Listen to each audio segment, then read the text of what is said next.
Então, este vídeo é um roteiro, uma colaboração à leitura do texto Gesto e Percepção de Hubert Godard, produzido para a disciplina de Estudos Socioculturais em Dança. Então, pensemos que o gesto é um dos aspectos fundamentais a serem observados nos estudos da dança. A dança é o lugar privilegiado para a observação do gesto.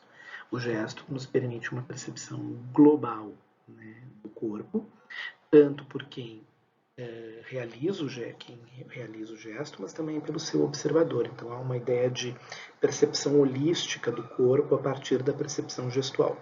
Além disso, os gestos carregam uma altíssima carga expressiva, permitindo compreender aspectos da variação, da subjetividade, da individuação do gesto e do movimento, caracterizando elementos que se associam a uma ideia de estilo individual.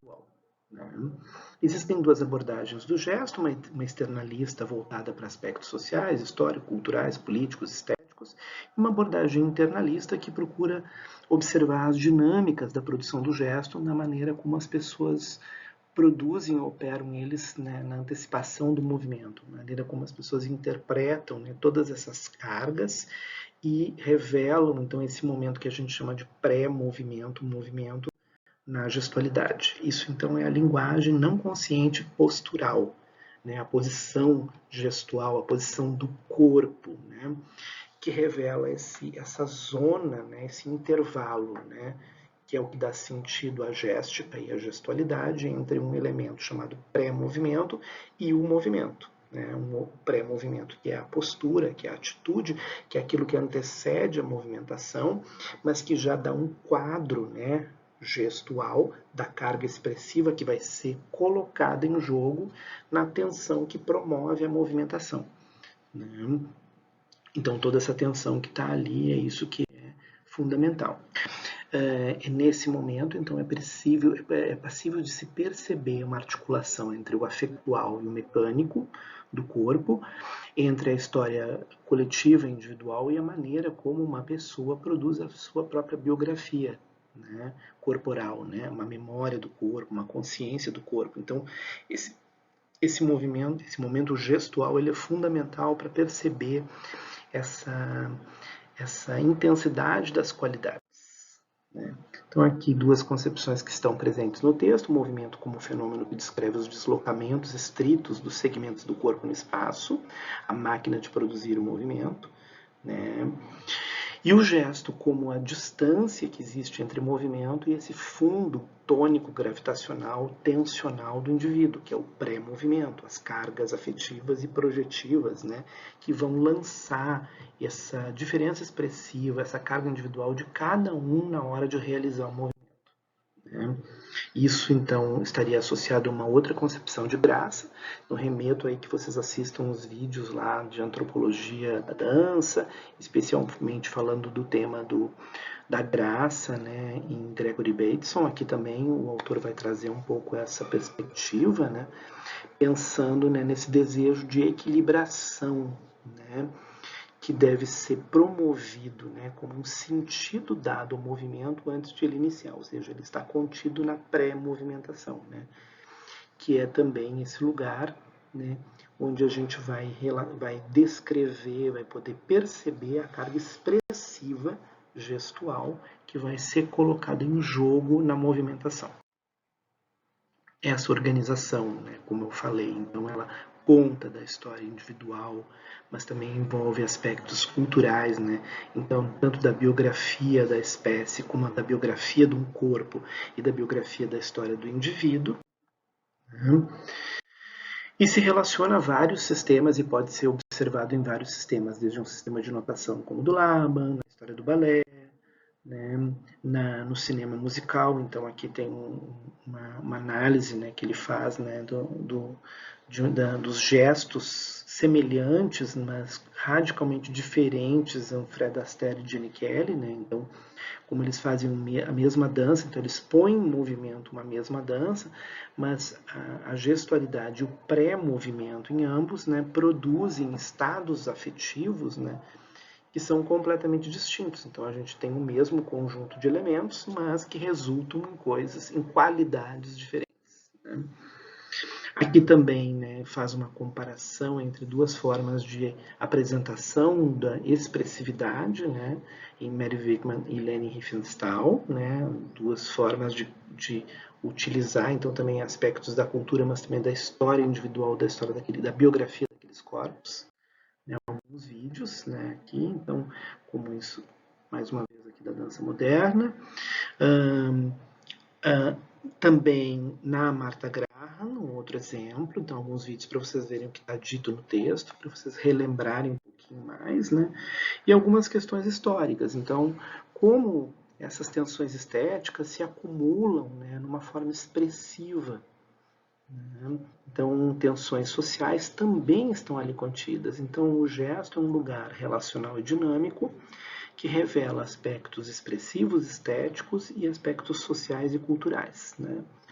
Ele permite uma observação internalizada no lugar de quem dança, mas também do espectador da dança, né? Porque o espectador da dança possui, né, um conjunto de informações, né, receptivas de observador, ou seja, informações de caráter visual, né, que permitem que ele posicione essa informação numa experiência também de internalização da sinestesia do movimento do outro, ou seja, né, como é que eu internalizo os movimentos através dessa intensidade do corpo do bailarino que ressona, que faz uma ressonância no corpo de quem está assistindo. Então, é um espectador ativo, né? Esse visível do pré-movimento e do gesto promove um efeito sinestésico no espectador. Então, esse espectador, ele também é um espectador de ordem ativa. Ele não é só pensado como um espectador passivo, ou seja, a ideia de um espectador reflexivo, no sentido de contemplativo. Ele não é só uma contemplação. Na contemplação, há uma sinestesia do espectador, né, que acontece nesse lugar histórico de interlocução, né, de transferência de experiência entre bailarino e espectador. Ele vai chamar de um transporte, um contágio, uma empatia, empatia sinestésica ou contágio gravitacional, né?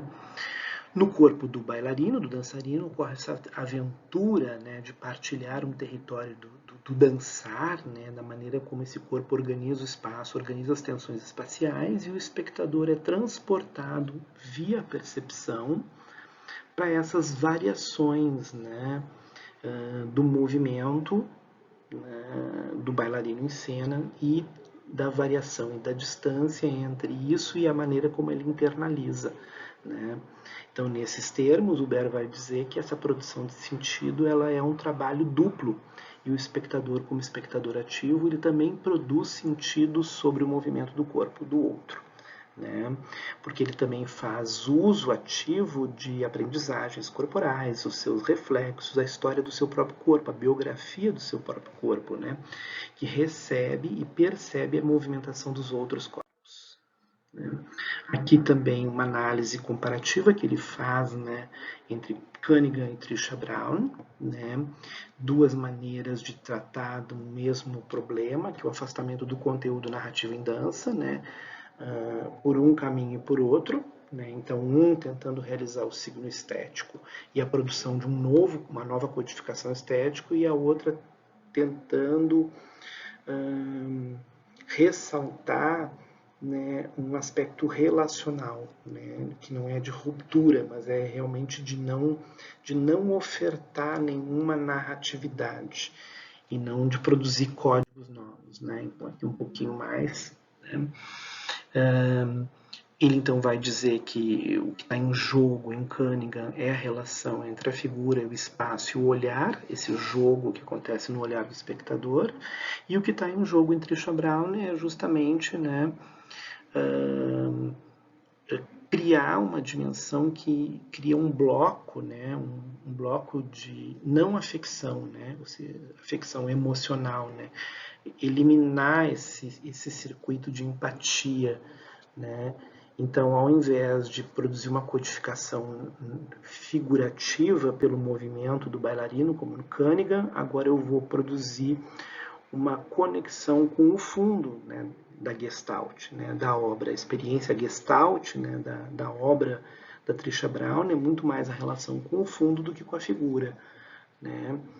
Então, em realidade, o que a gente tem é uma tentativa de recodificação em Cunningham e uma tentativa, uma volta de ensimesmamento, né, de um processo autorreflexivo, autoafetivo, porque é o bailarino conversando com ele mesmo, se internalizando e fazendo a crítica do seu da sua própria movimentação. Então, uma relação muito mais particular com o movimento, uma sinestesia que impede ou baliza, cria uma baliza para essa sinestesia no corpo do espectador, propriamente dito. Né? Então, o bailarino se autoafeta nessa obra pós-moderna, né? E na obra do Cunningham, o espectador é afetado, né?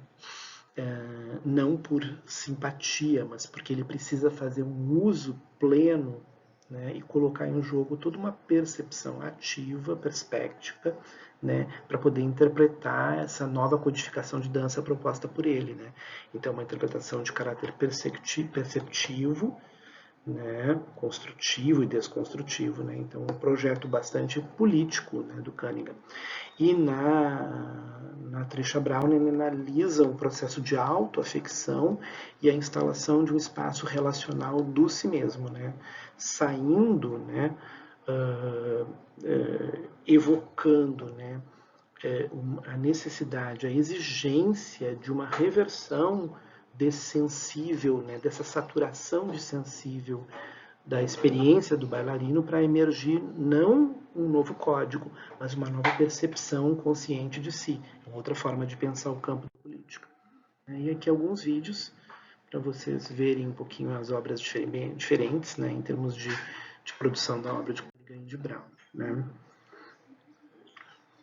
Bom, ao final a gente percebe que é possível construir sistemas comparativos de análise e de compreensão, né, da dinâmica gestual na perspectiva da análise sociocultural. Né, porque nós podemos propor um sistema de comparação entre estilos de dança, né, e de maneiras de organizar estados do pré-movimento e do movimento em diferentes culturas, em diferentes épocas, em diferentes escolas, em diferentes indivíduos, fortalecendo os aspectos externalistas e também criar uma aproximação, né, e contar a história da dança por um viés que seja justamente esse, né, a criação de famílias estéticas, né, muito mais que uma linha de história, uma história contada pelo corpo dançante, né, pela maneira como ele organiza e coordena o momento expressivo do pré-movimento com o desenvolvimento do movimento, que vai gerar toda uma cadeia, né, vamos dizer, de significação e toda uma gramática da movimentação. Aqui um pouquinho, alguns vídeos de história da dança para vocês pensarem um pouquinho nessa temática. É um texto bastante desafiador e muito importante que deve ser lido por todos.